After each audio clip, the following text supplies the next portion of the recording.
it's Amy, and welcome back for week 18 of Crafting for Pleasure.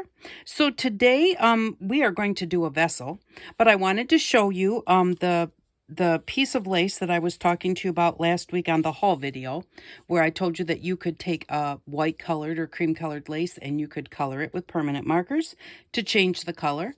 And I was just feeling a little not inspired last weekend, and so after I got done with that video, this was inspiring me. I wanted to do something, and this is what I wound up doing. I did color the whole piece of lace. I did it with a pattern of taking the flower and then going to the opposite swoosh on each side. Well, like this is orange, so on the opposite side of that flower and then on the opposite side of that flower. So, I did have to think for 2 seconds when I was, doing the extra bits.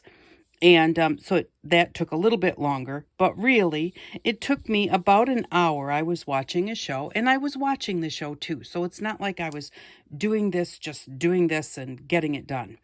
I was just relaxing and coloring. But I wanted to tell you, it takes about an hour. This is probably, maybe it's a yard long. That might be about 18 inches. But it's just something I just wanted to say. That's what it's all about. It's about just doing it and don't worry about how long it takes. If you think, oh, well, she did that and she probably did it in, like 15 or 20 minutes and here it's taking me.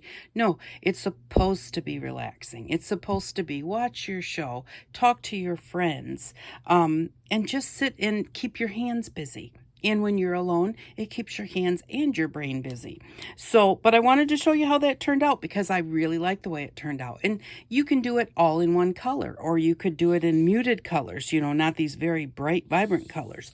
But it really turns out nice. And this bit of lace that I had got, it came in pieces.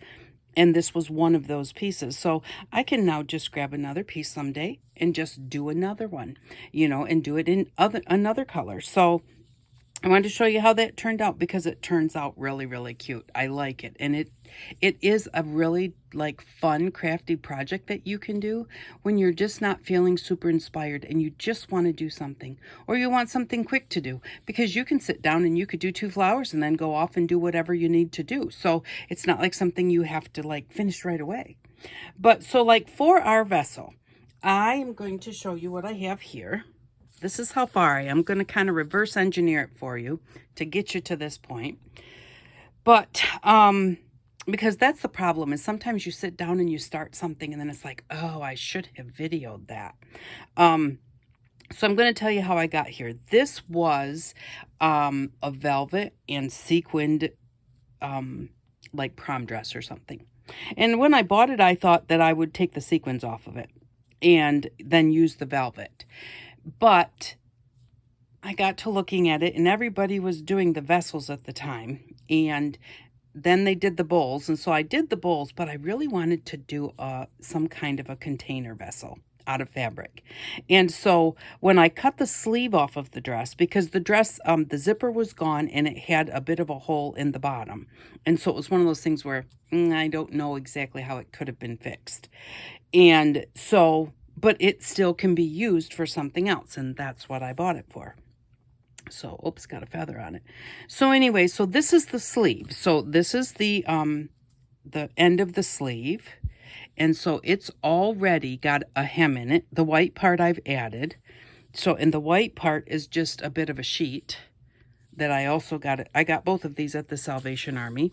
And then I was watching somebody that was gathering up fabric, and then they were separating it in spots and making a spot, and then they were taking something like a button or something and they were sticking it in that spot where they separate it and kind of nesting it in there, and they were doing that on a piece of gathered fabric, and that's what I was going to kind of start doing here.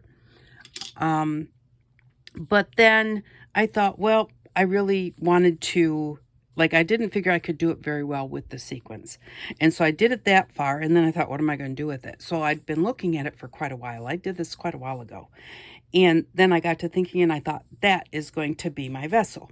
So to reconstruct what I've done so far is I just took the sleeve of the dress here's where it was attached to the actual dress portion, and I cut it off right there where it was attached.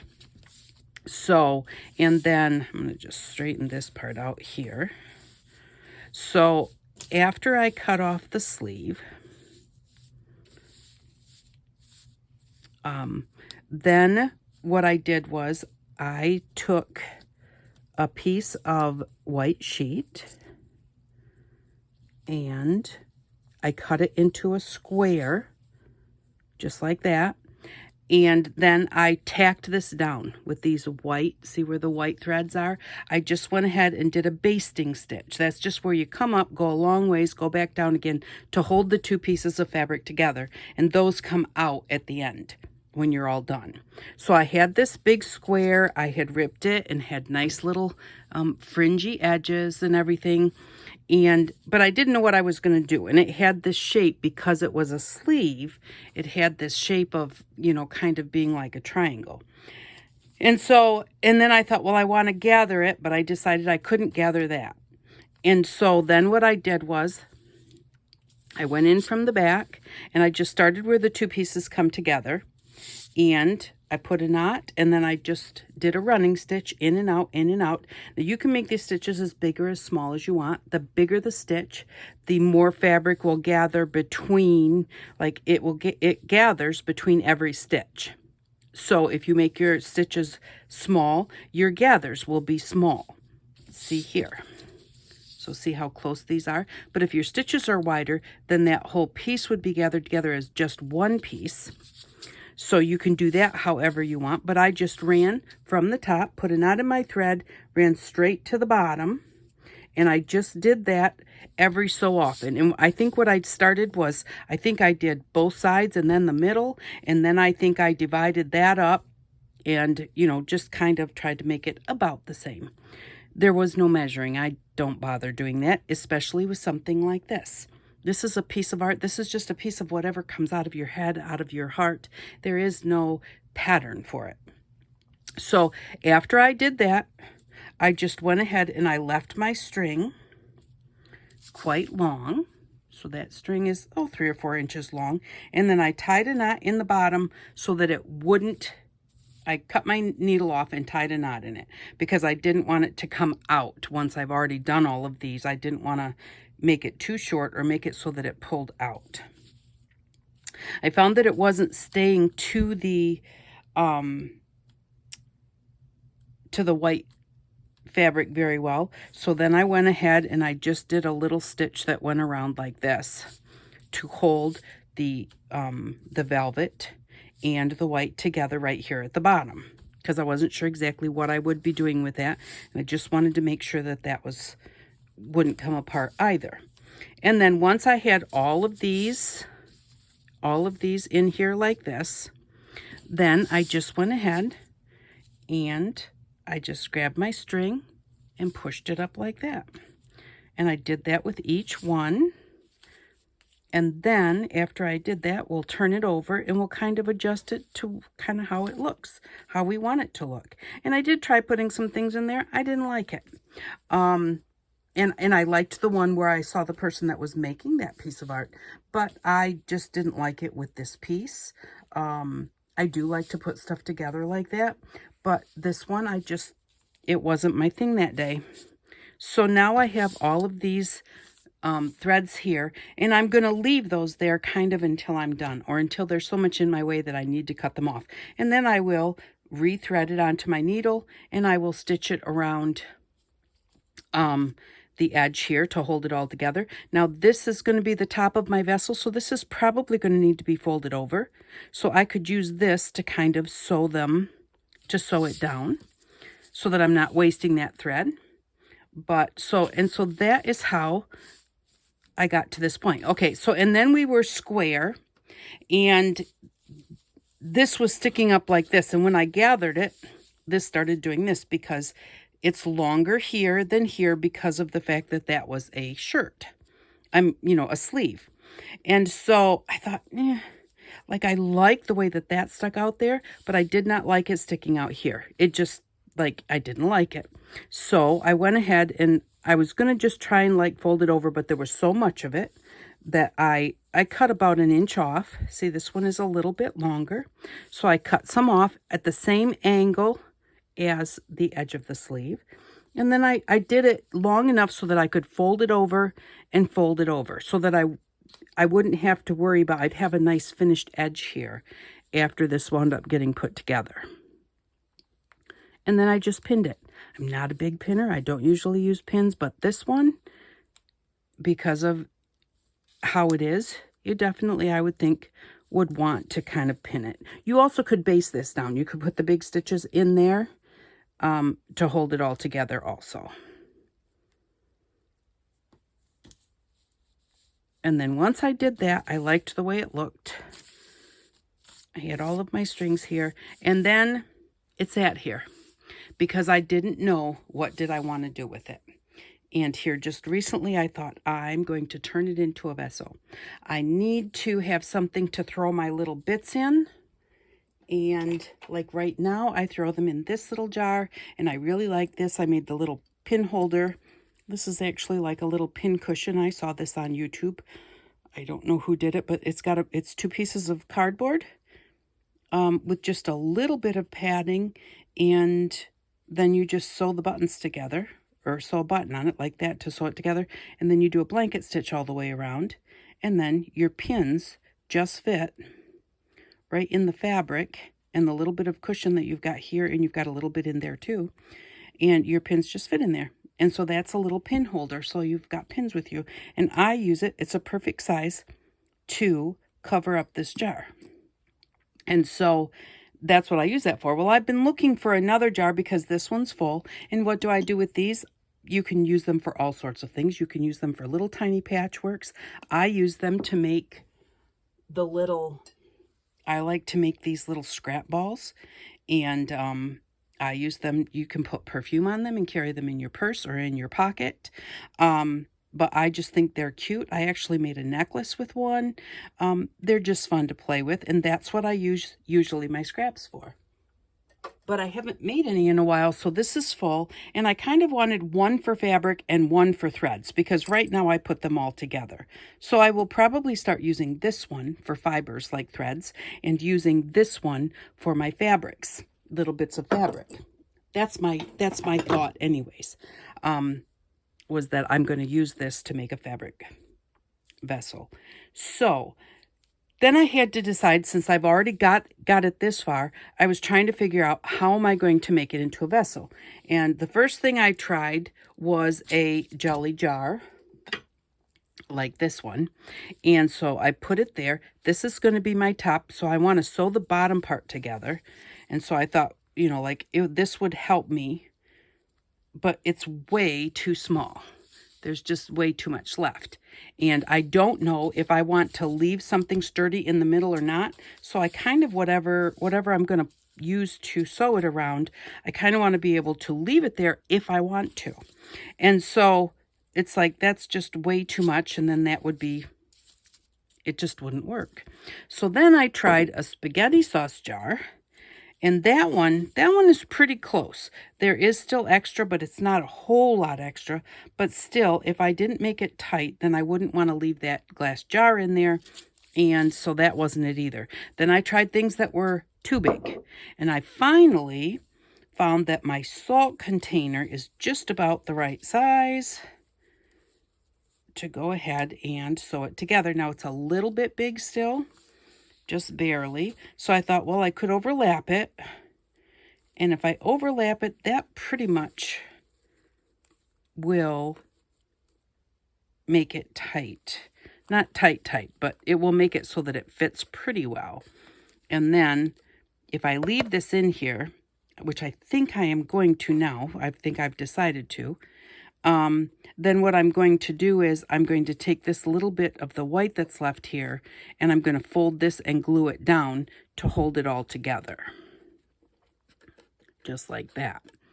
And but that's going to be after I sew it together. And I still have not decided if that's what I want to do or not, if I want to keep that or not. But I still need something to just kind of give me something a little bit solid, so that when I am sewing this together,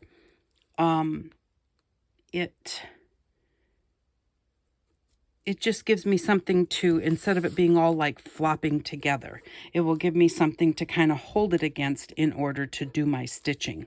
And then I had to decide, do I want to stitch it on the inside or the outside? And I think I'm going to start putting it together from the inside. Like I'll sew the inside together and then we'll turn it right side out. And I just have a piece of thread here. This is doubled over because I want it to be strong. And also when I was trying to thread my needle, one end would not thread. And so I heard people say that there really is a right end of your thread, this side or this side, that will thread easier. And I could not get it to thread. I switched to the other end of the thread, and I probably told you this before. It's not my idea. I believe it was Sonia that said it. I'm not sure who said it, but I went ahead and turned around and tried the other end. It worked. So if you can't get your thread, it might not be that the eye is too small. It might just be the fact of you've got the wrong end of the thread. And like I said, I have no idea if it's true or not, but I've done that a few times now, and it seems to work every time. So I am just going to, just hold them together, just butt them up right next to each other. I don't want to do it like this. I do want them to be basically kind of flat. I've decided not to overlap it. If I decide I want to keep this in here, I can always put a little bit of stuffing around it to fill the gap and make it tight. So, because I don't want to overlap it, not knowing for sure what I'm going to do next. I am going to leave just about a 1/2 inch at the bottom. Just because that's where it's a little bit frayed, and then, well, maybe only like a 1/4 inch up from there, just to kind of make sure that it doesn't fray all the way up to where my thread is and come undone. So I'm just gonna go, I think they call this a whip stitch. You just kind of go from one side to the other, catching both sides, and not catching too much, kind of keeping it flat, and then going in a little bit, and then coming out on the other side. And you could do this like up and down, almost like a cross stitch. And I really have I have too much thread here. Okay, I thought that this is a piece of the basting thread. I thought that was part of this, and I couldn't get it to pull through. So, but if you couldn't, that's all right. It wouldn't hurt anything. It's on the inside. You would make sure that you just secure it down well. And the biggest thing is just take your time and enjoy what you're doing. And once you get to this point, I could be sitting in my chair to do this. You don't have to be at the table to do it. That's why having this sturdy center to press against does make it a whole lot easier, because there's a lot here, there's a lot of fabric, and it's different sizes and everything, so it would be quite floppy. And so by having this core, I guess maybe we'll call it, even if it's just to sew against, it really does help. And I'm just going to go to where the sequined piece starts, and then we'll turn it right side out, and we'll see how it looks. And then we'll also see, do we think we need the core? There are other things that you can do to make it more solid, even adding a heavier piece of material on the inside, or maybe even you could even maybe use some cardboard if you wanted. Although if I was going to use cardboard, I don't know why I wouldn't just keep that in there, because that is cardboard.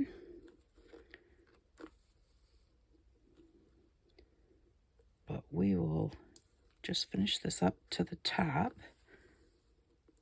I'm so excited about this because I have really been wanting to do a vessel for a while. And the thing is, it's everybody wants to say, what is it for? Well, I do have an idea of what this is going to be for, but even if I didn't, I did not have that idea until recently because I couldn't quite find the right thing that I wanted. I really was going to make another one just like that other one, and I just couldn't find the right thing. Everything that I looked at, it's like, nah, I didn't like the looks of it, or, you're going to have this stuff sitting around your art room. So, get kind of what you like. And I just couldn't find anything. I didn't want one exactly the same. I did see a couple that were exactly the same, and then everything else that I saw just wasn't quite what I needed. So I do have an idea for this now, but originally when I thought I want to make a vessel, I had no idea what I wanted to make a vessel for, other than make it and set it in my art room, or make it and sell it somewhere, or make it and give it as a gift. It just really doesn't matter. Or make it, let it sit around for a while, and then if it's like, I've had it long enough, take it apart and use it to make something else.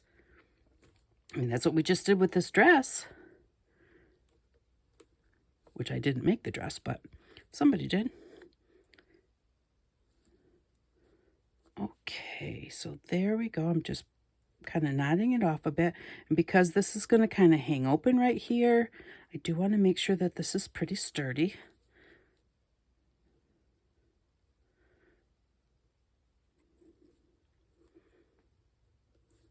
And then we'll get to see kind of a little bit what it looks like.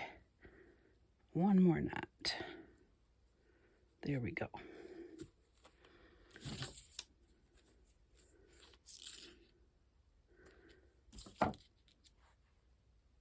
I'll stick that in my pin cushion.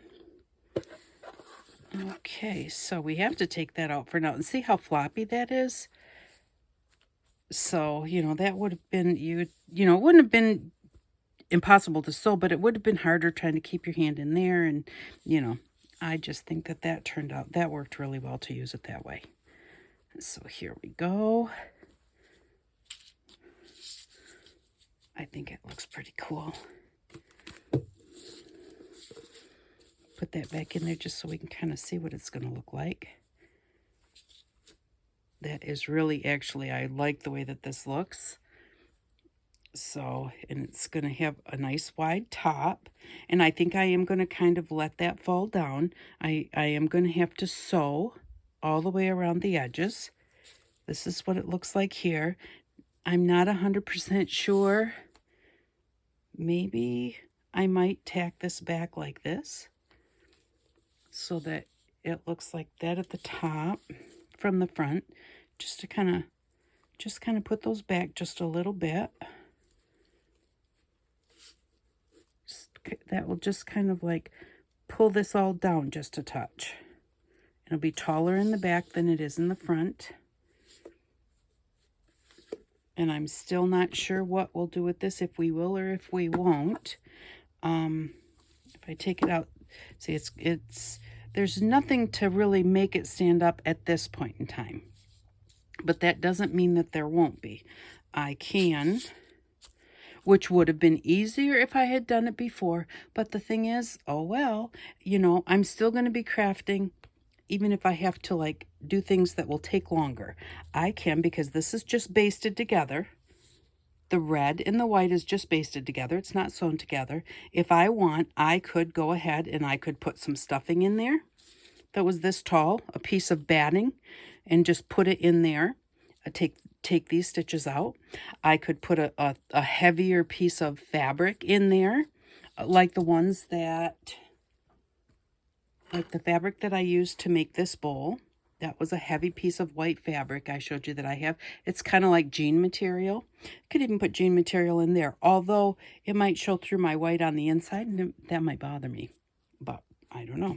But so there's a heavy base in here. Even felt is heavier, so that may help it stand up. The top is sorry. Should try and keep it in frame. The top is a little top heavy. There's a lot there. And so, whatever I would put would need to be a little bit sturdy. So I seriously might leave that in there. maybe stuff it a bit, leave that in there. Of course, I'll wind up taking off the paper so that you don't see the paper. I'll take off the top so I can use this, you know, so the stuff can go in there. But I do like the way that that's looking. And so if I do that, then I will, more than likely, because that's solid, I will just go ahead and I will just glue this over like this. Just pleat it and glue it. Just like that.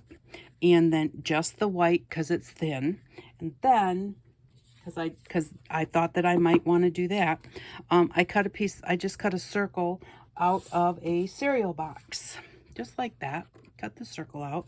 And I wanted the cardboard to show, excuse me, which means I'm going to glue on this side. So you don't want to leave the shiny part. You don't have to get all the color off, but you want to get the shine off of here to make it glue better. So I would glue this white down. But then to hold it and to give me a flatter bottom after that was glued down, then I would take this and I would glue it to the bottom like that. And so that way it sandwiches this piece of fabric between this cardboard and this cardboard. And so that's going to hold that better so that it doesn't want to just come off. You could just glue it like that, but if you do that, it could come undone. So this just will make it a little bit sturdier. It doesn't have to be really heavy or anything. You just want to sandwich that in there so that it's not going to go anywhere. So it's not going to, you know, pull apart and come unglued. So, and now I was going to say I can take these pins out because we've got it sewn together, but we've sewn it together this way. But also this is, remember, we folded that twice to fold it over like that. So that also needs to be sewn down before I take the pins out, so that is something I want to make sure that any of the sewing that I do on this portion, whether I want to, you know, I could put some flowers on there or something. Anything that I might want to do here, which I don't think that there's much more. I think that I will maybe do a fancy stitch here, maybe. I do need to sew these two down, but as far as this portion goes, I don't think that, I mean, it's covered with sequins. I don't think it needs anything else. So I don't think I'll do any more here, but if I do want to, I need to do it before I put the container in, if I'm going to do that, because once the container is in there, then it will be harder to try and do any kind of like an embroidery stitch or anything like that. So, yes, I really do. I think I want to go ahead and do that like that.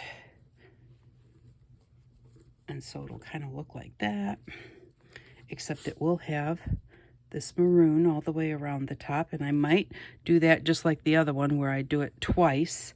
That will make that sturdier. That will make that more solid if I fold it in and then fold it in one more time before I sew it. Because now you've got that fabric there, it's going to be tighter, or just more solid, thicker, which will make it more solid. So, and there we go. So then it will look kind of like that. And I'm not exactly sure like how I will hook this down, if I even do. Might just leave it up there and just like maybe sew these edges over so that they're not raw edges. There's nothing wrong with raw edges. I like these raw edges. So yeah, so the thing is, this is going to take a while. So I will probably, now that I have my vessel base done, and I've shown you how I do the vessel base, I will probably go and I will probably, first thing, because I do think that that's definitely what I need to do on the top, the first thing that I do, I will probably go all the way around and do that. But also, at the same time, I need to make sure that I have this gathered where I want it gathered, and then sew my threads in, and then go ahead and do that other part. So, and actually, in looking at the pins here, to me, they almost look a little bit like a button or something. So And this kind of looks, this reminds me of kind of like the old Shakespearean type costumes with the big collars on them and everything. So I actually might put some kind of buttons or something on this part here. I don't know exactly what that would be, whether they'd be regular buttons or some kind of a, maybe just the stitching, maybe going back and forth.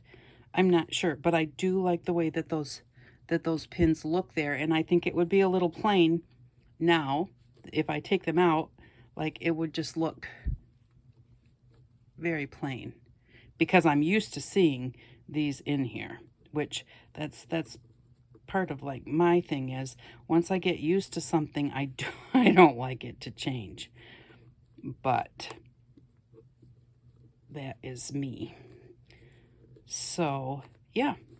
So there we go. There is the start of our, we're going to call this has got to just be like a little Shakespearean jacket. That's what it just reminds me of. So this is going to be my Shakespearean vessel.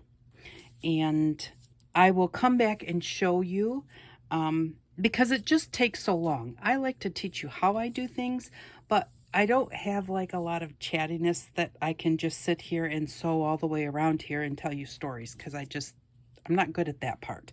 So I am going to go ahead and I'm going to take all of these off. I'm going to sew them all down after I've got this where I want it.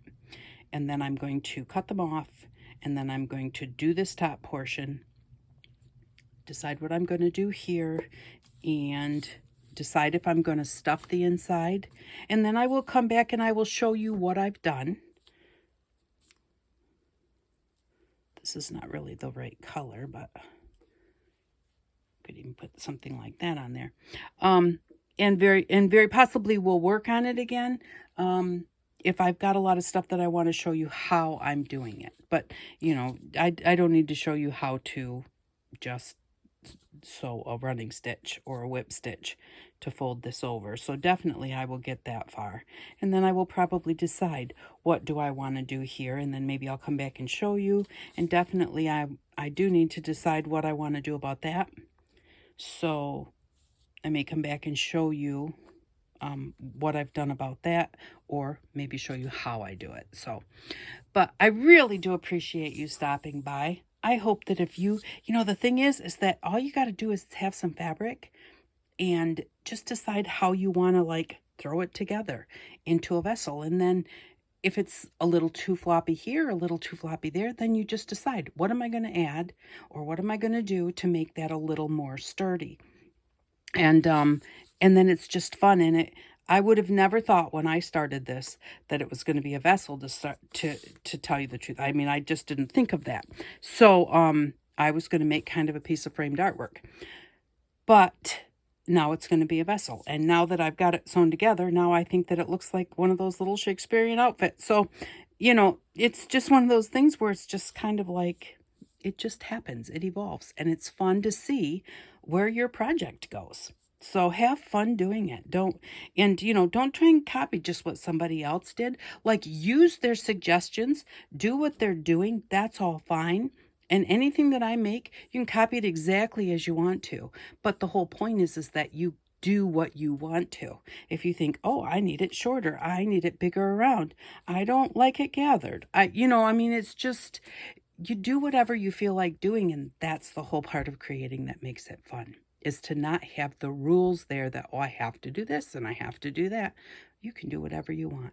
And you can copy it if you want to. I've shown you how to do it. You doing it just like I did it, there's nothing wrong with that. If I didn't want you to do that, then why would I show you? So, what do they say?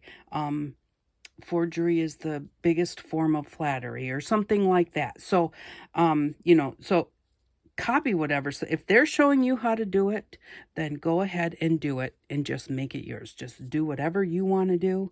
And if you want to do it just like they do it, because you don't want to like make a mistake, you think that I need those directions, I need to do it the way they did it, then go right ahead and do it.